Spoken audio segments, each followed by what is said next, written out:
Good morning, everyone. Happy Saturday. I just finished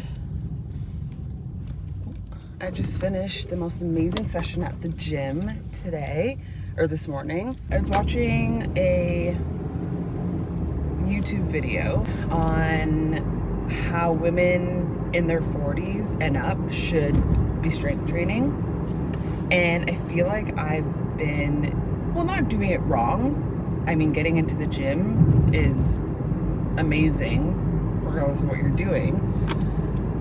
But I think they said that the key to, toning, building muscle mass, bone density, strength is lifting as heavy as you possibly can, in less reps. So about 6, instead of like the old, when we were in our 20s and 30s, the whole 12 to 15 reps, and just whatever weight you possibly can push to get those numbers.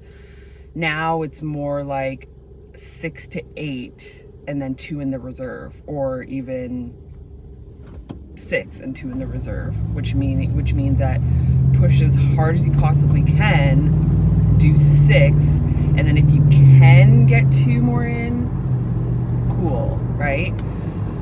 So that's what I did today, and that's what I'm going to do going forward. Now, the first 2 months of my gym journey, I was doing the whole 12 to 15 because that's what we were taught in our 20s and 30s. But I'm glad that I built that foundation for the first 2 months, and then going forward, now I can lift really heavy.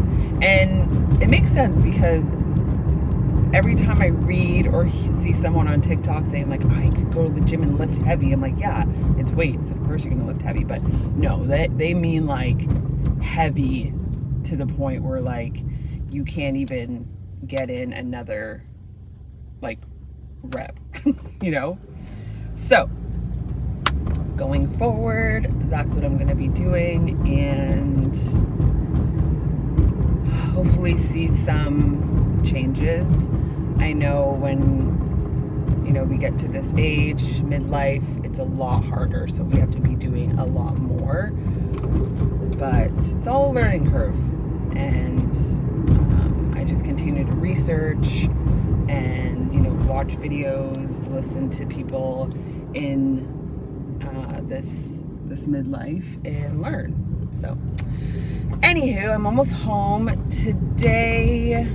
I'm actually in Sheldon's car right now because my car is we dropped off my car to get professionally cleaned, and he takes his sweet ass time, which I love because my car is always immaculate. It smells like a brand new car.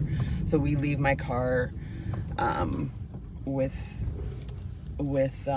him overnight. It's my dad's friend, and he does this thing. So we're picking it up today, and then I think we're gonna head to the farmer's market. So should be a fun day with good food, and see if I can pick up some produce there, a little bit of groceries, and I will bring you along with me. This might be just a short vlog, but it'll be a cute little day at the farmer's market.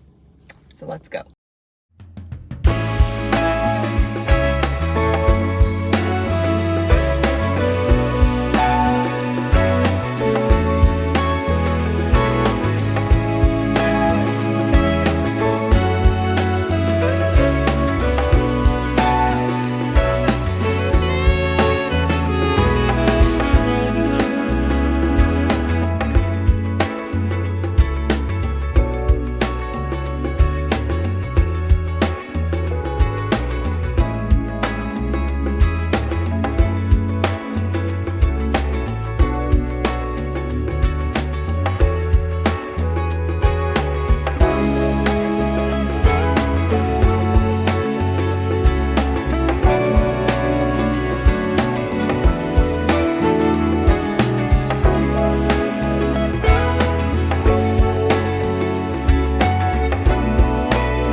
every single one of my videos, but they are so comfortable, so I don't care. We are outfit repeaters on this channel, and we are not ashamed of it, because once we find something that we are comfortable in, we need, like, why not wear it all the time, right? As long as you wash it regularly, shouldn't be an issue. So the overalls are here to stay, and you will see them again and again and again, I promise you that. Anyways, we just got home from the farmer's market, as you saw, and it was a cute little time. We had lunch, and food at the farmer's market is always so good. But it was getting a little cloudy and it looked like it was gonna rain, so we just booked it on out of there and came home. But before I close out this vlog, I just wanted to take a moment to chat about something.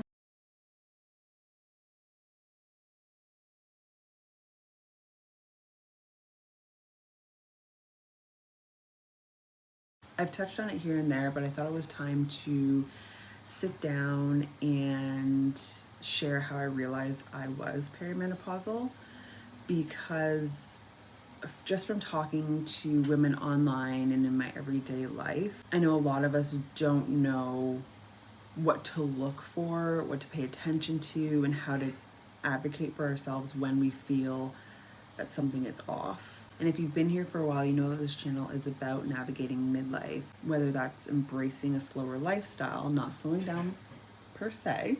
Don't get it mixed up, because we are not slowing down, we are just beginning.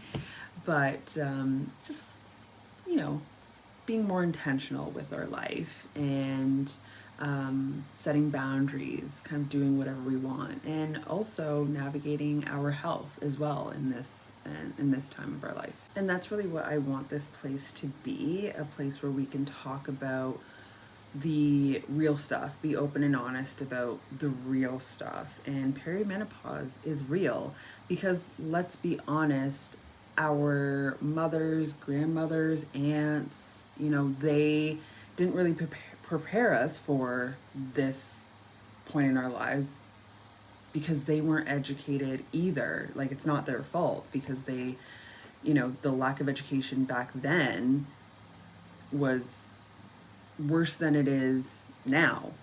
They didn't have the resources, the conversations, or the education that is happening right now. And while information is ramping up about perimenopause and menopause, like, which is amazing, there's still a huge lack of awareness out there.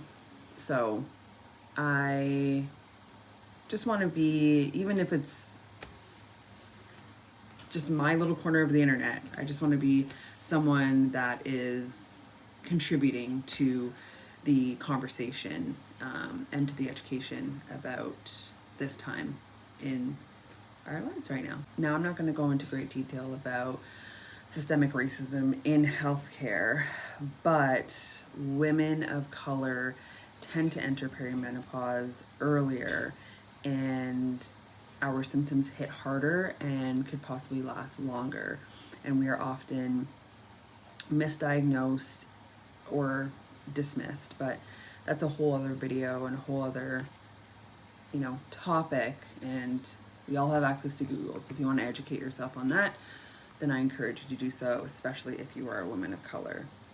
But the point is that we need to continue to talk about this, especially since we are in a patriarchal society where men think they know everything, and then they mansplain, and it just makes me want to vomit every time I hear a man, you know, try to explain something that they think a woman should do, or try to tell us what we should do with our bodies, when they have zero idea what our bodies are all about. So yeah. So with that being said, let's talk about how I realized I was in hell. I'm just joking, no. I was in perimenopause. For me, it all began with anxiety and insomnia, two things that I never really had an issue with, but it came out of nowhere, and I didn't know what was going on. So I went to my doctor, and of course, the first thing he prescribed me was SSRIs. Now, while they did help, I didn't feel that it was the entire, like it was the whole answer to what was going on with my body. Now, let me tell you this, GPs, general practitioners, are just that, general practitioners. They do not specialize in anything. And that's why they are so quick to dismiss you or so quick to prescribe you with A, B, and C, because the more they prescribe us, the more money goes into their pocket. So if you are seeking care, help for a specialized thing like female hormones, I urge you to go to a naturopath that specializes in perimenopause, or a nurse practitioner that specializes in perimenopause, because general practitioners, they do not know anything when it comes to female hormones. So one day I came across a TikTok of a woman talking about her journey with perimenopause and how she realized she was in perimenopause, and it was pretty much the exact same experience that I was going through. She was feeling all these, it started with anxiety and insomnia, and her doctor also tried to prescribe her SSRIs. And she learned that anxiety and insomnia are two of the most common symptoms in perimenopause. And adding her age to that, which I believe she was in her late 30s, maybe early 40s, that's when she realized, no, I don't need SSRIs. I'm actually going through perimenopause. And that kind of stopped me in my tracks and urged me to dig deeper into what was really going on with me. So I got off the SSRIs and I sought care from a naturopath. Now, around that same time, my cycle had changed. It went from 5 days to 2 days. And when I put it all together, anxiety, insomnia, the cycle changes, it clicked that it wasn't just random, that something bigger was happening. And that's where my naturopath came in. She ordered some blood work, and while my blood work didn't, say perimenopause, it gave us a baseline, and paired with my symptoms, helped confirm what I realized, that I was perimenopausal. Now, here's the thing about blood work. There is no blood test that will prove that you are in perimenopause. It's a symptom-based diagnosis. Hormones fluctuate so much during this stage that while on paper things look normal, even though your body feels anything but normal. Now, what blood work can do is rule out other things and check things that might be making your symptoms worse, like vitamin D, vitamin Bs, thyroid function. Those markers can affect mood, sleep, energy. So it's important to look at the full picture. And this is why it's important to find someone who listens, who doesn't just dismiss you, but takes the time to connect the dots. So if you're feeling off, if something in your body isn't right, advocate for yourself. Don't take no for an answer, and don't let anyone dismiss your symptoms or what you feel, because only you know what your body is going through. Only you know what you feel, and you cannot let anyone tell you otherwise. Get a second opinion, or a third if you need to. I'm currently doing exactly that with a new specialist, because I deserve to be heard and to be cared for, and so do you. And that's my story of how I realized I was in perimenopause. It wasn't a single big moment. It was a bunch of little things that eventually added up. Now, I'd love to know, what were the first signs for you? Share in the comments below so we can all learn from each other. All right, I'm gonna end the vlog here and go enjoy the rest of my weekend. And I hope you guys do the same. And I hope you guys have a wonderful week ahead. And I will see you in the next one. Bye.